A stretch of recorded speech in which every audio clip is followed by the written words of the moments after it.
Okey, Assalamualaikum warahmatullahi wabarakatuh. Okey, nama saya Aina Joa binti Jasni. Pada hari ini saya akan menceritakan tentang share buyback.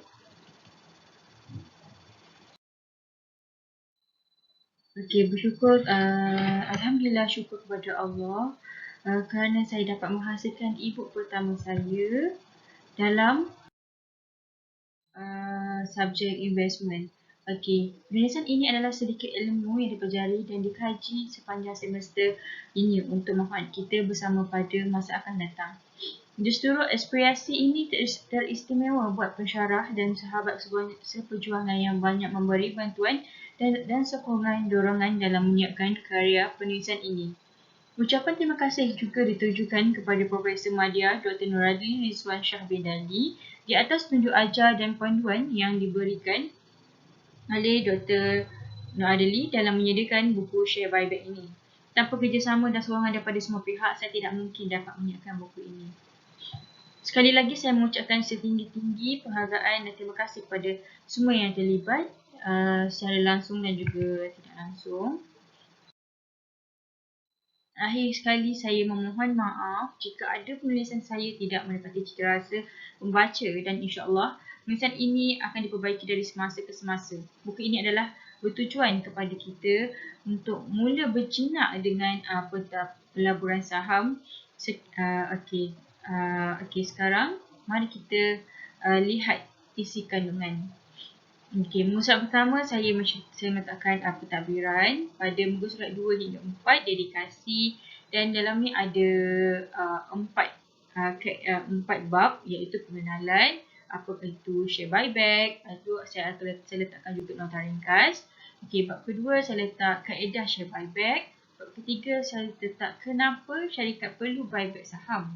Okey, sekali saya letak dengan nota ringkas tentang option saham. Yang keempat tentang aplikasi strategi share buyback. Okey, saya letak 3 cara aplikasi dan juga 3 contoh syarikat terbesar aplikasi buyback. Dan akhir sekali saya letak apakah kesan buyback dalam saham. Okey, sekarang mari kita tengok bab pertama. Apakah share buyback? Okey, share buyback ni dikenali sebagai pembelian semula saham. Dalam bahasa Melayu dia adalah pembelian semula saham. Dia adalah untuk kita urus niaga kewangan di mana syarikat ni dibeli semula saham yang dikeluarkan sebelum dari pasaran menggunakan wang tunai. Oleh kerana syarikat tidak boleh menjadikan pemegang sahamnya diorang sendiri, saham yang dibeli semula dibatalkan atau disimpan dalam pembedahan syarikat. Bagaimanapun, saham tersebut tidak lagi layak untuk pembayaran dividen polisi dividen. Polisi dividen syarikat menentukan jumlah dividen yang dibayar oleh syarikat kepada pemegang sahamnya dan kekerapan pembayaran dividen tersebut dengan kehilangan kuasa suara mereka. Okey, ini adalah nota ringkas saya tentang share buyback.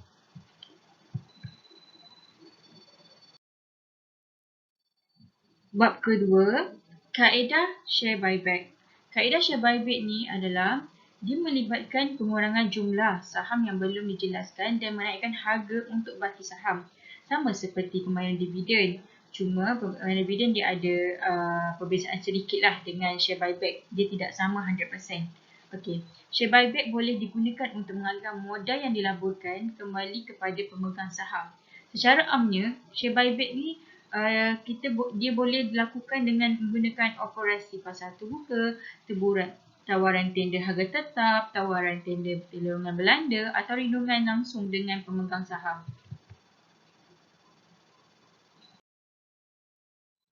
Yang pertama adalah pembelian balik saham pasaran terbuka. Okey, ini adalah kaedah pertama. Sebuah syarikat buyback sahamnya terus dari pasaran. Urus niaga dilakukan melalui broker syarikat. Pembelian balik saham biasanya berlaku dalam jangka masa yang panjang kerana sebilangan besar saham mesti dibeli pada yang sama, tidak seperti kaedah lain. Pembelian buy saham juga bukanlah satu kewajipan untuk undang-undang kepada syarikat untuk menyelesaikan program share buyback ini. Oleh itu, syarikat menikmatilah fleksibel flexibility untuk membatalkan program pembelian semula saham pada bidang masa je. Kelebihan utama pembelian semula saham pasal terbuka adalah keberkesanan kosnya kerana syarikat dia beli balik saham diorang pada harga batas masa dan tidak perlu pun syarikat tu bayar premium. Okey, kaedah kedua untuk share buyback ialah tawaran tender harga tetap. Sebuah syarikat membuat tawaran tender kepada pemegang saham untuk buyback saham tersebut pada tarikh yang tetap dan pada harga yang tetap juga. Harga tawaran tender hampir selalu merangkumi premium berbanding dengan harga saham. Kemudian, pemegang saham yang berminat menjual saham, mereka menyerahkan jumlah saham mereka untuk dijual kepada syarikat. Secara amnya tawaran tender ni harga tetap dan dapat melengkapkan pemilikan balik saham dalam jangka masa yang singkat juga. Kaedah yang ketiga ialah tawaran tender lelong Belanda. Yang bermaksud sebuah syarikat tu dia buat tawaran tender kepada para pemegang saham untuk membeli kembali saham dan memberi berbagai kemungkinan harga dan menetapkan harga minimum dari kisaran di atas harga batas masa. Kemudian, para pemegang saham juga dia buat tawaran dengan menyatakan jumlah saham dan harga minimum di mana mereka ni sedia jual saham mereka. Sebuah syarikat mengkaji tawaran yang diterima dari pemegang saham dan menentukan harga sesuai dan julat harga yang telah ditentukan sebelumnya untuk menyelesaikan masalah program pembelian balik ni.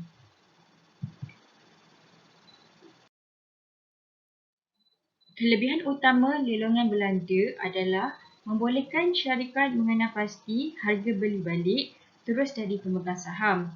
Selain pada itu, dengan menggunakan kaedah seperti ini, program pembelian balik saham dapat diselesaikan dalam jangka masa yang singkat. Yang keempat adalah kaedah rundingan langsung.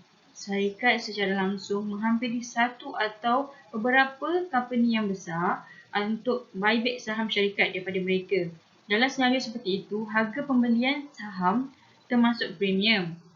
Perhatikan bahawa faedah utama kaedah ini ialah syarikat dapat merundingkan harga pembelian balik secara langsung dengan pemegang saham. Oleh sebab itu, kaedah ini dapat menjimatkan kos dalam keadaan tertentu. Walau bagaimanapun, rundingan langsung dengan pemegang saham memakan masa.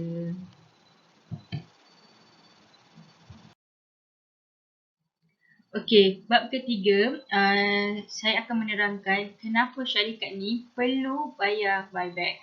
Kenapa diorang perlu buyback saham diorang, bukan bayar buyback. Maaf, silap. Okey, oleh kerana syarikat mengumpulkan modal equity melalui penjualan saham biasa dan pilihan nampaknya tiada intuitif bahawa perniagaan mungkin memilih untuk mengembalikan wang tersebut. Walau bagaimanapun, terdapat banyak sebab kenapa syarikat boleh buyback sahamnya, termasuklah penyertaan pemilikan, penilaian yang rendah dan meningkatkan nisbah kewangan utamanya. Sebab untuk pembelian semula saham ni ada beberapa asbab yang mendorong syarikat memulakan pembelian balik saham, termasuk yang berikut. Okey, yang pertama yang pertama ialah untuk memberi isyarat bahawa stok ni tidak dinilai. Bermaksud, sekiranya pengurusan syarikat percaya bahawa saham ni syarikat tersebut dinilai terlalu rendah, mereka mungkin memutuskan untuk buyback sebahagian daripada saham diorang dari pasaran untuk meningkatkan harga saham yang tertinggal. Okey, yang kedua, untuk mengagihkan modal kepada pemegang saham dengan tahap flexibility yang tinggi dalam jumlah dan masa pembayaran. Dividen tidak memberikan banyak flexibility kepada pengurusan syarikat kerana ia mesti dibayar pada tarikh-tarikh tertentu. Dan semua pemegang saham biasa mesti dibayar. Sebaliknya, pembelian balik saham ni secara amnya dia memberikan tahap flexibility yang tinggi sebab mereka ni tidak menentukan jumlah yang harus dibayar atau tarikh kita untuk transaction wang tersebut.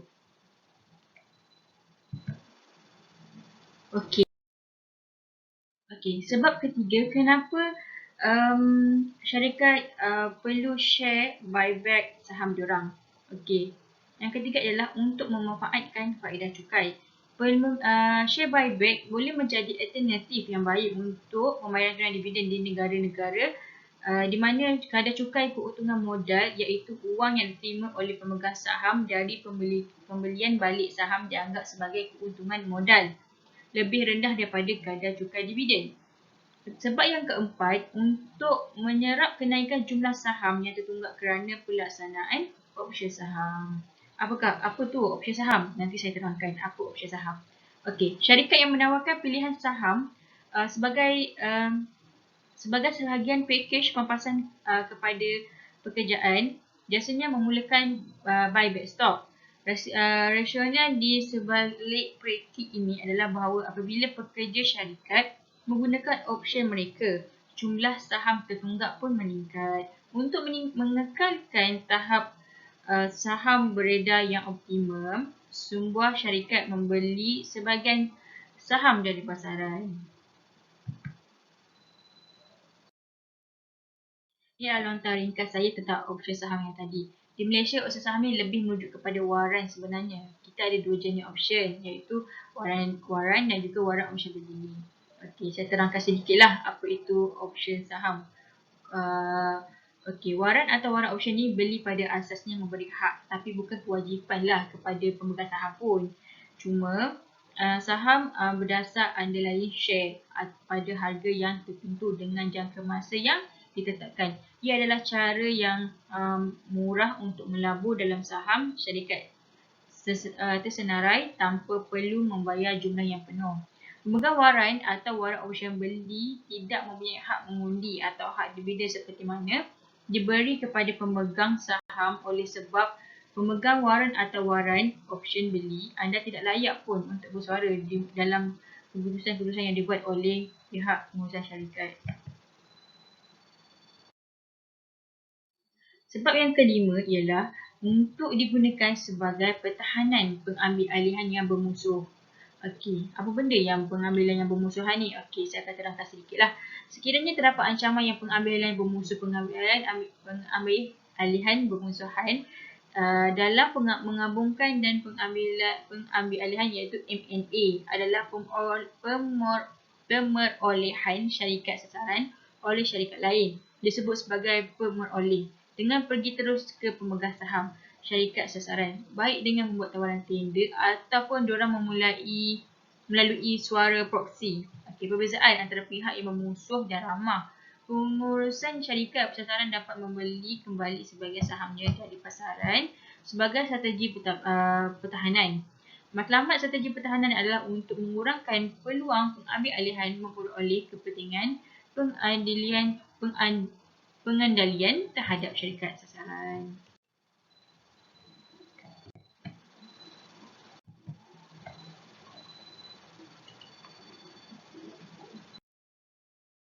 Seterusnya saya akan bab keempat, saya akan ceritakan aplikasi dan strategi. Dia tak adalah aplikasi sangat, cuma saya cerita macam mana share buyback ni boleh dilakukan. Okey, dia ada 3 cara. Pemegang saham mungkin akan diberikan dengan tawaran tender di mana mereka ni ada beberapa pilihan untuk diorang serahkan tender diorang. Okey, sebahagian pada saham mereka tu dalam jangka waktu yang tertentu dengan harga premium hingga harga pasaran semasa diorang. Premium ni memberi ganti rugi kepada pelaburan untuk tender saham mereka daripada memegangnya. Kedua ialah syarikat membeli kembali saham di pasaran terbuka dengan jangka masa yang panjang dan bahkan mungkin mempunyai program pembelian semula saham yang digariskan yang membeli saham pada waktu-waktu tertentu atau pada selang waktu yang tetap. Cara yang ketiga, syarikat boleh membeli saham tersebut di pasaran terbuka atau dari pemegang sahamnya secara langsung. Dalam beberapa dekad kebelakang ini, pembelian balik saham telah mengatasi dividen sebagai kaedah pilihan untuk mengembalikan wang tunai kepada pemegang saham, walaupun syarikat yang lebih kecil mungkin memilih untuk melakukan pembelian balik iaitu share buyback. Syarikat blue chip lebih cenderung pada melakukan kerana kos yang diperlukan. Sebab sebuah syarikat boleh membiayai buyback dengan mengambil hutang dengan tunai atau dengan aliran tunai dari operasi. Okey, sekarang saya cerita sikit tentang 3 strategi company yang melakukan share buyback ni. Ini adalah company yang terbesar lah dalam bursa Malaysia.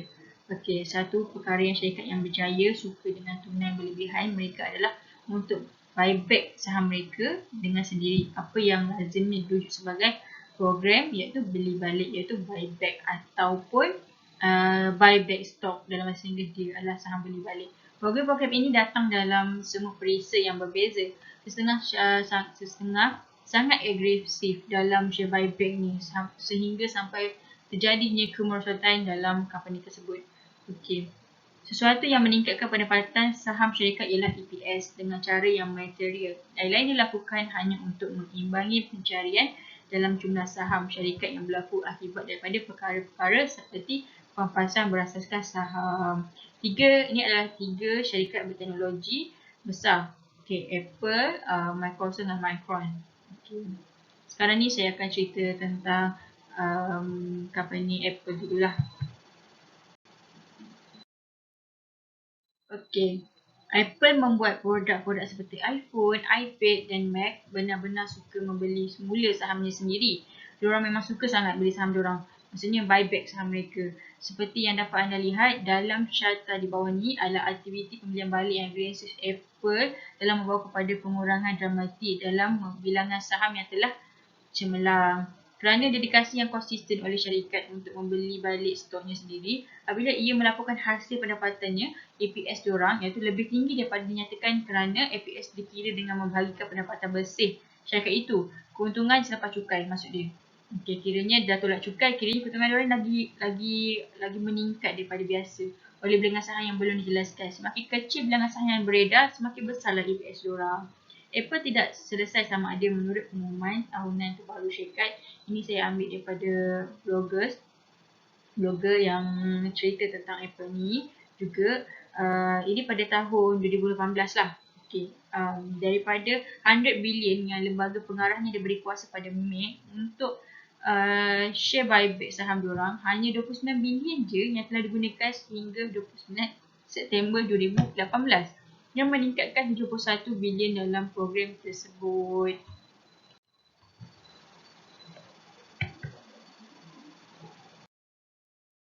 Okey, yang kedua adalah company Microsoft. Okey, Microsoft ni baru-baru ini adalah mengalihkan Apple sebagai syarikat teknologi dengan dagangan yang paling mahal kat dunia.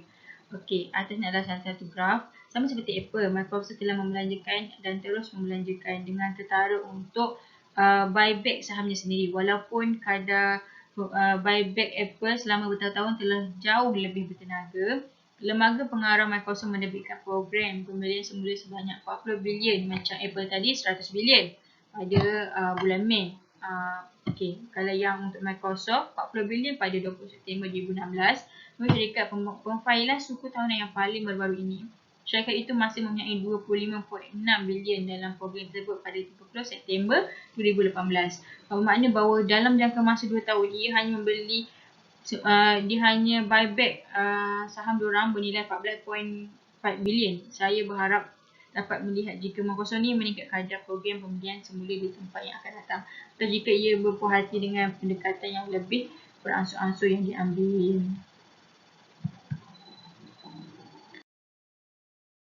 Okey, Micron, company ketiga adalah Micron mengumumkan program pembelian semula saham bernilai 10 bilion je.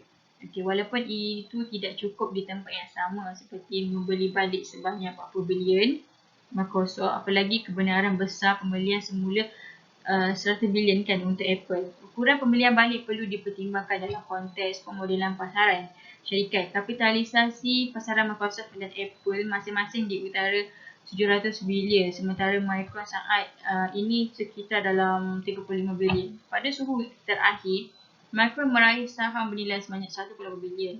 Pada masih ada 8.2 bilion yang ditinggalkan pada program buyback syarikat semasa. Sekiranya Micron dapat merebut saham di kira-kira di mana stoknya sedang berdagang, ia sepatutnya dapat bersara hampir 24% daripada jumlah sahamnya yang belum selesai dengan baki kebenaran pembelian sahamnya.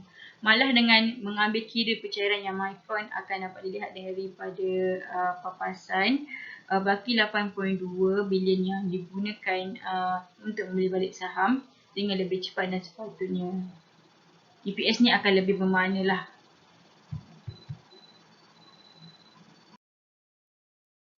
Okey, bab yang kelima, saya nak cerita tentang apa kesan kalau kita melakukan share buyback ni, apa yang berlaku, apa kesan dekat menghadap syarikat untuk kita guna kaedah share buyback ni.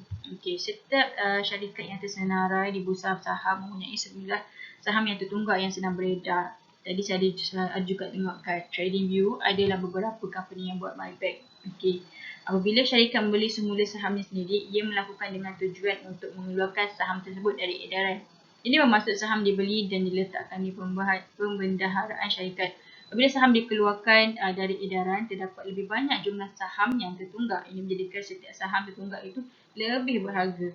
Pengurusan dana yang tidak aktif iaitu Peter Lynch dalam bukunya One Up on Wall Street menyetujui pembelian balik saham ni dengan menyatakan sebab yang pertama adalah apabila stok dibeli oleh syarikat, stok tersebut tidak dapat diedarkan oleh itu mengecilkan jumlah saham yang belum dijelaskan. Ini boleh memberi kesan ajaib terhadap pendapatan saham. Dan seterusnya memberi kesan ajaib terhadap harga saham sekiranya syarikat membeli kembali separuh sahamnya dan mendapat keseluruhan tetap sama. Mendapat sesaham yang hanya meningkat 2 kali ganda, hanya sedikit syarikat yang dapat memperolehi hasil seperti itu dengan memotong biaya atau menjual lebih banyak wiget. Sebagai contohlah, syarikat X mempunyai 100 saham tertunggak dan memperolehi keuntungan sebanyak RM110,000 pada tahun yang tertentu. Itu sama dengan pendapatan sesaham iaitu yang saya sebutkan tadi lah EPS sebanyak RM100. Walau bagaimanapun, syarikat S memulakan program pembelian balik saham dengan membeli semula dalam 50 saham yang tertunggak. Oleh itu, hanya tinggal 50 saham tertunggak dan setiap saham lebih berharga kerana setiap saham mempunyai RM200 bukannya EPS RM100. Pembelian balik saham dan pembayaran dividen dianggap memenuhi agenda yang sama iaitu memberi ganjaran yang kepada pemegang saham. Pembayaran dividen memberikan sebahagian keuntungan daripada syarikat kepada pemegang saham dan ketara. Sebaliknya, pembelian saham merupakan ganjaran yang tidak ketara bagi pemegang saham kerana tujuannya adalah untuk meningkatkan nilai pemegang saham anda, menjadikan lebih berharga. Bagi saya lebih sukakan dividen kecuali saya dapat memiliki kedua-duanya. Okey, ini adalah sedikit dan ringkasan yang saya buat untuk e-book share buyback ni. Okey, share buyback adalah urus niaga kewangan di mana syarikat membeli semula saham yang dikeluarkan sebelum dari pasaran menggunakan wang tunai. Oleh kerana syarikat tidak boleh memegang saham sendiri, saham yang diberikan semula dibatalkan atau disimpan dalam pemandaraan. Kaedah share buyback, sejarah amnya share buyback, saham dapat dilakukan dengan menggunakan operasi pasar terbuka. Okey, yang ketiga, pembelian balik dan share buyback ni dengan tiga cara, iaitu pengusaha mungkin akan diberikan tawaran tender di mana mereka mempunyai pilihan untuk menyerahkan tender atau sebahagian saham mereka. Yang keempat, sebab syarikat ni dia kumpulkan modal equity melalui penjualan saham biasa dan pilihan, nampaknya tiada insentif bahawa perniagaan mungkin memilih untuk buyback semula. Share buyback boleh menjadi alternatif yang baik untuk pembayaran tunai dividen di negara di mana kadar cukai keuntungan modal. Sebab syarikat boleh buyback sahamnya termasuk penyertaan meningkatkan penilaian rendah dan menunjukkan nisbah kewangan utama mereka. Seterusnya ialah semakin tinggi saham beredar, semakin tinggi EPS. Okey, selain pada itu, sebab yang mendorong syarikat ini memulakan pembelian balik saham iaitu sebab diorang buyback saham diorang. Yang pertama adalah untuk memberi isyarat bahawa stok tu tak ada nilai. Okey, yang kedua adalah untuk mengagihkan modal kepada pemegang saham dengan tahap yang flexibility. Yang ketiga adalah untuk memanfaatkan faedah cukai.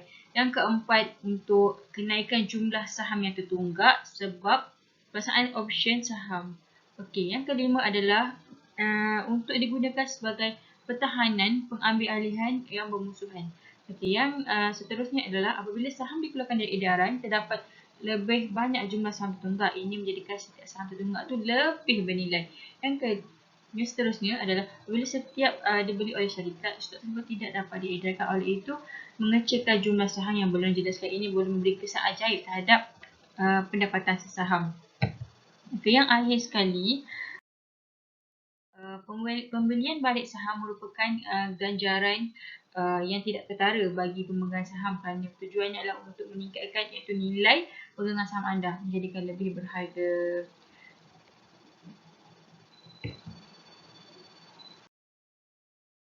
Okey, itu sahaja daripada saya. Terima kasih kerana melihat saya menceritakan tentang sedikit sedikit sebanyak tentang share buyback dalam e-book saya. Terima kasih.